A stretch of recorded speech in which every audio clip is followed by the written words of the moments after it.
एक छोटा सा गांव था जिसका नाम था धर्मपुर। वहां मिट्टी के घर, खेतौन की खुशबू और प्यारे लोग रहते थे। धर्मपुर में रहता था एक छोटा सा लड़का, मुन्ना। उसकी उम्र सिर्फ 6 साल थी। मुन्ना के बाल हमेशा बिखरे रहते, पैर में चप्पल कभी होती कभी नहीं, लेकिन चेहरे पर मुस्कान हमेशा रहती थी। मुन्ना का सबसे बड़ा सपना था स्कूल जाना। रोज जब मुन्ना अपने गांव के छोटे से स्कूल के पास से गुजरता तो वो गेट के बाहर रुक जाता। उसके कान में बच्चों की आवाज आती, सर मैं समझ गया, मैं फर्स्ट आऊंगा, आज वाली पोएम याद कर ली। मुन्ना इन आवाजों को सुने बिना आगे नहीं बढ़ता। उसके दिल में जालता था एक छोटा सा चिराग, पढ़ने का, सीखने का, कुछ बनने का।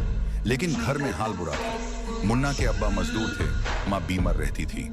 घर में रोटी मिल जाए तो खुशी होती थी। स्कूल फीस, यूनिफॉर्म या किताबें सिर्फ सपना लगती थी। मिट्टी की किताबें। मुन्ना रोज शाम को एक पुरानी थाली में मिट्टी भर लेता और उसी मिट्टी में अपनी उंगली से लिखने की कोशिश करता। ABC 1 2 3। कभी कभी स्कूल के किसी लड़के का पुराना तोड़ नोटबुक का पेज मिल जाता तो उसे खजाना समझकर संभाल लेता।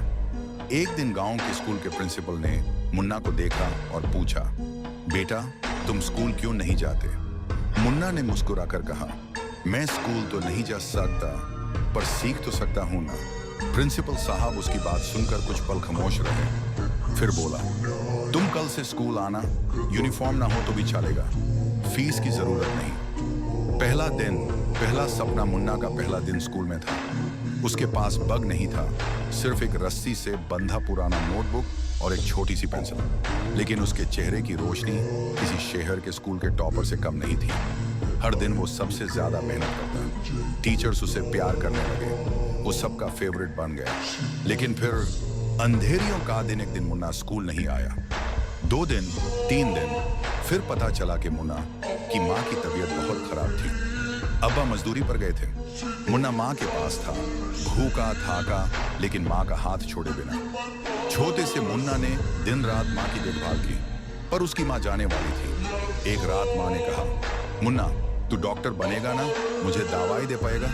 मुन्ना रुका, माँ तू ठीक हो जा, फिर मैं पढ़ूंगा। लेकिन माँ की सांस उस रात थक गई। मुन्ना की छोटी दुनिया माँ के जाने के बाद मुन्ना चुप हो गया। स्कूल वापस आया, लेकिन ज्यादा नहीं बोलता था।